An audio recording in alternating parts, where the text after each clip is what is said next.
Je vous l'ai dit, nous recevons aujourd'hui le ministre de la Communication et des Médias, Sidi Tiemoko Touré. Et le sujet du jour, c'est le plan social du gouvernement. Monsieur le ministre, pour commencer, je vous propose qu'on suive le chef de l'État. On va écouter le président de la République. Le programme social du gouvernement, qui sera mis en œuvre dès 2019, abordera toutes les problématiques sociales avec beaucoup plus d'ampleur et de pragmatisme, afin de garantir à tous des résultats immédiats et durables autour des 5 orientations suivantes. Premièrement, fournir aux populations des services de santé de proximité et améliorer la protection sociale. Deuxièmement, renforcer les conditions d'accès et de maintien à l'école des enfants de 6 à 16 ans, notamment les jeunes filles, et améliorer les conditions d'études et de vie des étudiants. Troisièmement, favoriser l'accès des populations au logement, à l'eau potable, à l'énergie, au transport, aux biens de grande consommation. Quatrièmement, accroître l'accès des jeunes ainsi que des femmes, piliers de nos familles et de nos communautés, à des revenus et à un emploi décent et stable. Et cinquièmement, créer les conditions pour le bien-être des populations en milieu rural et assurer la sécurité alimentaire. Mes chers compatriotes, le gouvernement présentera dès le mois de janvier les détails de ce programme d'un montant global de 727 milliards 500 millions de francs CFA sur 2 ans, qui sera adopté en Conseil des ministres. Mais je peux d'ores et déjà vous annoncer quelques mesures prioritaires. Au niveau de l'énergie, le programme d'électricité pour tous, le PEPT, qui permet, avec un apport initial de 1 000 francs CFA, de disposer d'un branchement électrique et d'un abonnement au réseau électrique, sera renforcé pour permettre aux populations à faible revenu d'avoir de l'électricité à domicile. De plus, nos concitoyens abonnés au tarif modéré de 5 ampères connaîtront une baisse de 20% de ce tarif à compter de janvier 2019. En matière d'eau potable, le programme social du gouvernement permettra la réhabilitation de 21 000 pompes hydrauliques à travers tout le pays pour le bénéfice de nos concitoyens vivant en milieu rural. Le renforcement des capacités de production d'eau potable dans les principales capitales régionales, notamment Bouaké et Achevé. Dans le secteur de la santé, après la phase pilote de la couverture maladie universelle, auprès de 150 000 étudiants à travers le pays, la généralisation de la couverture maladie universelle en 2019 sera accompagnée par la construction, la réhabilitation, l'équipement et le rééquipement de près d'une 50aine d'établissements hospitaliers et 600 centres de santé. D'autres mesures prioritaires du programme social du gouvernement concerneront le projet d'autonomisation de la femme, avec une augmentation significative du fonds d'appui aux femmes de Côte d'Ivoire et la poursuite de l'octroi de transferts monétaires de l'ordre de 144 000 francs CFA par an au profit de près de 100 000 ménages parmi les plus démunis, comparé à 35 000 ménages en 2018. Nous allons également accentuer la mise à disposition d'une offre diversifiée et abordable de logements sociaux destinés en priorité aux catégories sociales les plus vulnérables. Toutes ces actions prioritaires pourront être mises en œuvre en raison d'une situation économique et financière remarquable, avec des avancées notables en matière de bonne gouvernance, comme l'attestent les rapports 2018 de la Fondation Mo Ibrahim, du Millennium Challenge Corporation, MCC, de la Banque mondiale et du Fonds monétaire international, ainsi que nos performances dans le classement Doing Business 2019.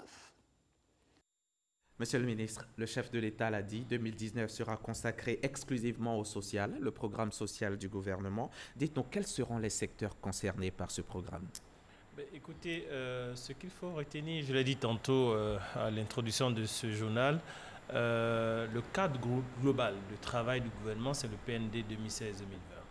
Dans son opérationnalisation, il y a eu des succès qu'il faut quand même relever du point de vue social. Ces succès portent pour la substance sur la baisse du taux de pauvreté de 51% à 46%. Vous avez aussi la couverture maladie universelle. Vous avez les filets sociaux, etc., etc. Mais tous ces différents succès ont besoin d'être modérés à la lumière de l'écoute des populations, modérés relativement à quelques difficultés constatées sur le terrain, en l'occurrence le manque d'enseignants dans certaines localités. Vous avez aussi les difficultés d'accès à l'eau potable, etc., etc. Donc c'est tout cela qui a mené à la formulation de ce programme social du gouvernement qui, dans son développement, va adresser 5 axes stratégiques. La santé pour tous, l'éducation pour tous, l'adressage de la problématique de l'autonomisation des femmes et des jeunes, le bien-être social des populations en milieu rural et l'adressage de la pauvreté de façon générale. Et donc, toutes ces différentes stratégies, dans le cadre du PS-Gouv, permettront d'impacter directement et durablement les populations. Donc, il faudra s'attendre dans les prochains jours à ce que plusieurs ministères, une dizaine, viennent sur les différents plateaux institutionnels pour s'exprimer. Si vous me permettez, je peux même les citer, ces ministères. Vous avez le ministère de la Santé et de l'Hygiène publique, le ministère de l'Hydraulique, le ministère de l'Équipement et de l'Entretien routier, le ministère de l'Emploi et de la Protection sociale, le ministère de l'Enseignement supérieur et de la Recherche scientifique, le ministère de l'Éducation nationale et de l'Enseignement technique et de la formation professionnelle, le ministère de la Promotion de la jeunesse et de l'emploi des jeunes, le ministère de la Construction et du Logement et de l'Urbanisme, le ministère de la Femme, de la Famille et de l'Enfant, le ministère du Pétrole, de l'Énergie et des énergies renouvelables, le ministère de la Solidarité, de la Cohésion sociale et de la lutte contre la pauvreté, sans oublier le secrétariat d'État chargé des PME. Donc un engagement global et fort pour adresser la problématique qui touche le social des Ivoiriens. On peut s'en rendre compte, hein, c'est toute une partie du gouvernement qui est concernée par ce programme. Mais dites-nous, comment le gouvernement va s'assurer que ces efforts vont vraiment profiter aux populations les plus vulnérables? Est-ce que, par exemple, il y a des mesures de suivi qui sont prévues? Ce programme social du gouvernement a une gouvernance qui est assurée par un comité de pilotage dans lequel se retrouve certes l'administration, la société civile, mais aussi les partenaires techniques et financiers. Le secrétariat de ce comité est assuré par le ministère du Plan et du Développement qui en assurera le suivi et évaluation. Mais ce qu'il est important de relever, c'est que pour être certain que l'impact sera effectif, nous serons très attentifs. Le Premier ministre Amadou Coulibaly sera très attentif quant à l'évolution des différents indicateurs de pauvreté, les indicateurs de développement, de l'indice de développement humain, mais aussi quant à savoir combien de cartes relativement à l'assurance maladie universelle ont été distribuées. Autant d'éléments très pratiques qui nous permettront d'évaluer, de suivre concrètement l'impact des mesures prises sur la population. Vous venez là de citer quelques départements ministériels qui sont concernés par le programme, mais dites-nous, est-ce qu'en priorisant le social cette année, les autres secteurs d'activité ne seront pas un petit peu délaissés?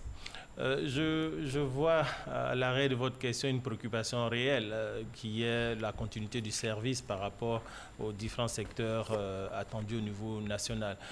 Il faut juste relever que le PND 2016-2020, dans sa formulation pour l'année 2019, c'est un budget d'environ 7 000 milliards de francs CFA.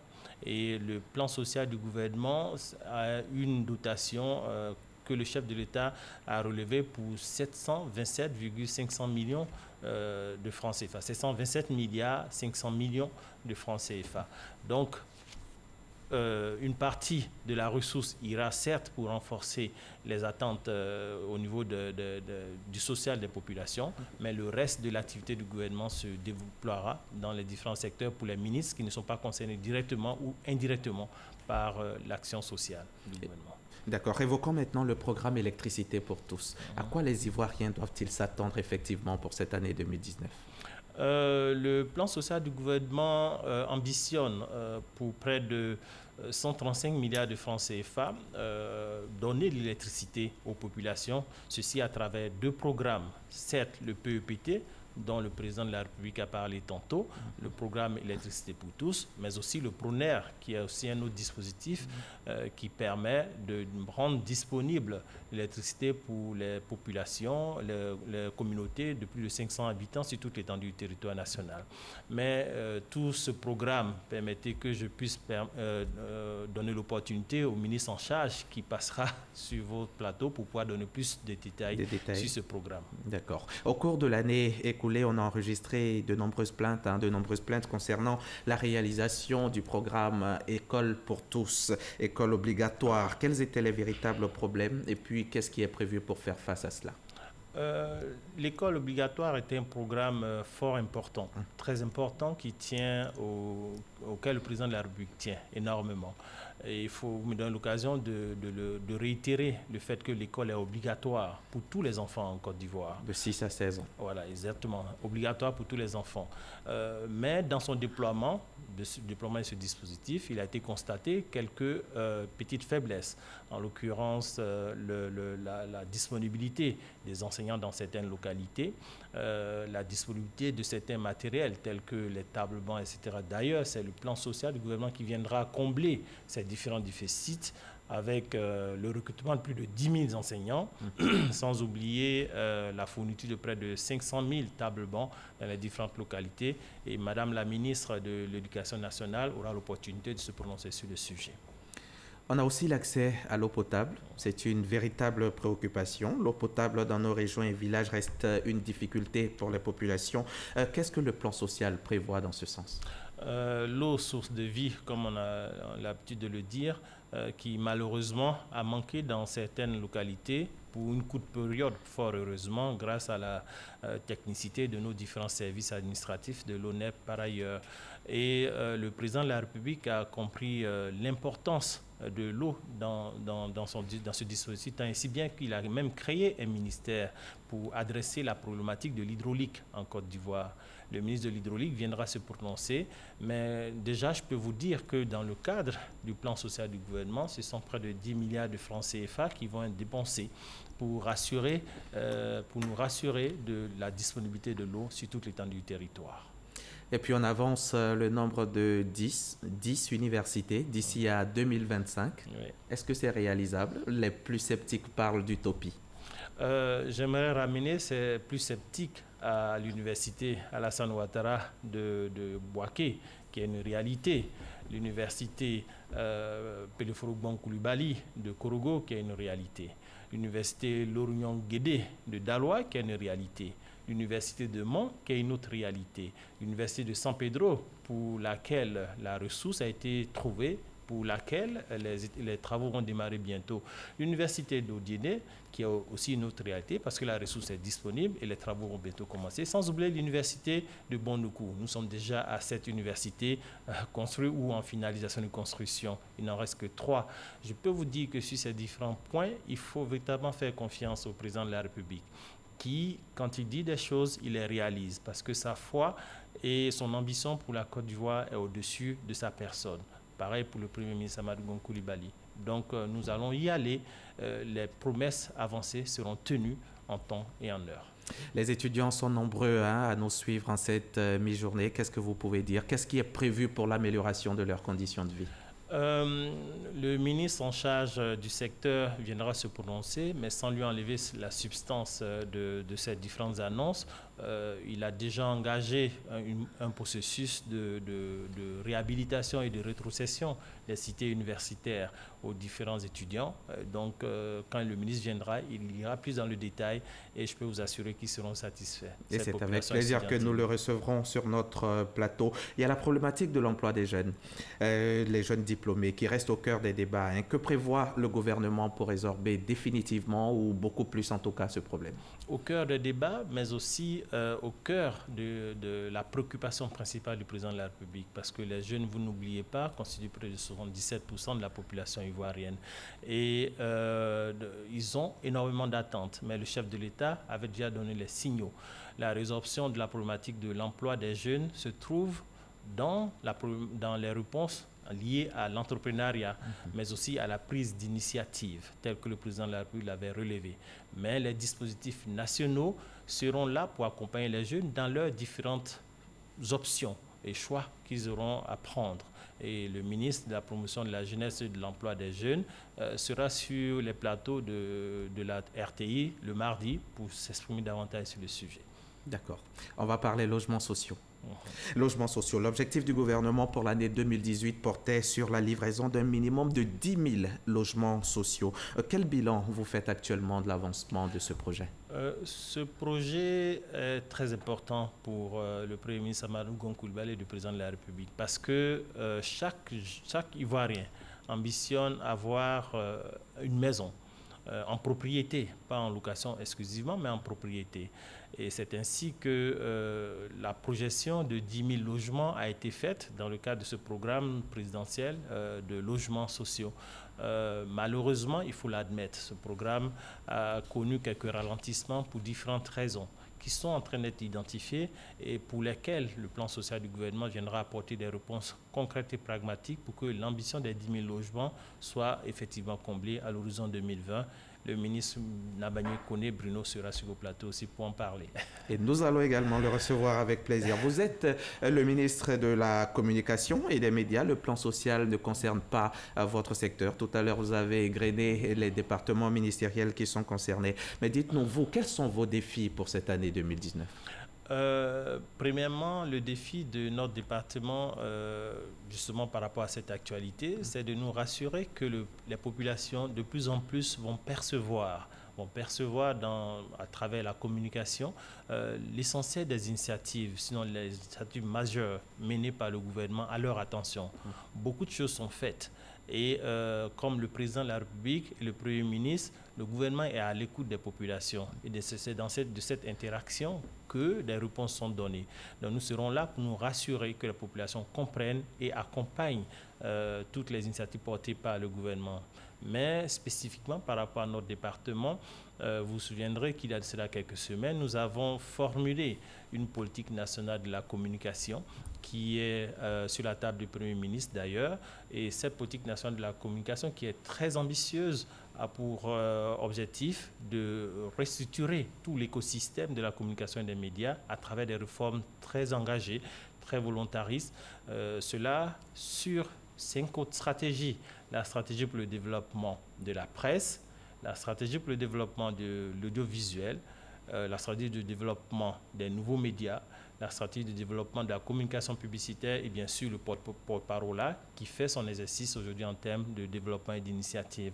Donc vous nous verrez, en tout cas vous en tant que journaliste et les autres acteurs de l'écosystème, nous verrons très actifs sur le terrain. Les journalistes peuvent donc compter sur la tutelle. Merci, en cette année 2019. Nous allons terminer. Dernière question, Monsieur le ministre. La Côte d'Ivoire a fait son entrée au sein du Conseil de sécurité en qualité de membre non permanent, élu donc en janvier 2018.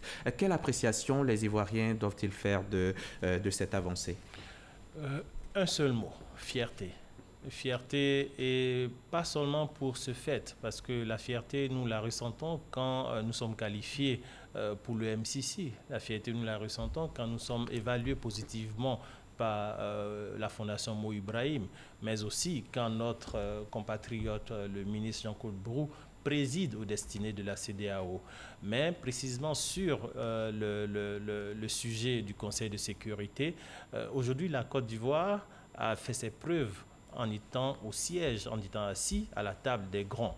La Côte d'Ivoire a fait ses preuves en partageant son expérience au monde entier. La Côte d'Ivoire a fait ses preuves en décidant pour le monde entier. Et ceci n'a pas de prix. Et ceci vaut fierté. Mais mieux, ce qu'il faut retenir dans la démarche, c'est qu'aujourd'hui, la Côte d'Ivoire est, comme on le dit en anglais, on the map, sur la carte du monde. Et ceci appellera forcément des investisseurs qui viendront vers la Côte d'Ivoire pour venir mettre leur argent, ce qui veut dire emploi. Le tourisme, mettre leur argent, ce qui veut dire emploi. Donc le bénéfice pour les générations futures, les bénéfices sont énormes. Donc tout cela grâce au leadership affirmé et opérationnalisé affirmé du chef de l'État et aussi opérationnalisé par le Premier ministre Amadou Gon Coulibaly. Et l'ensemble de son gouvernement. Merci, Monsieur le ministre. Sidi Tiemoko Touré, ministre de la Communication et des Médias, porte-parole du gouvernement. Merci d'avoir répondu à notre invitation. Je rappelle que vous êtes venu nous parler du plan social du gouvernement, sachant bien sûr que le chef de l'État a placé l'année 2019 sous le signe du renforcement de l'action sociale du gouvernement. Merci encore d'être venu, Monsieur le ministre. Vous l'avez compris, c'est la fin de cet entretien. Vous pourrez bien sûr le revoir sur notre application RTI Mobile et sur rti.ci. Bon dimanche sur la chaîne Kirasan.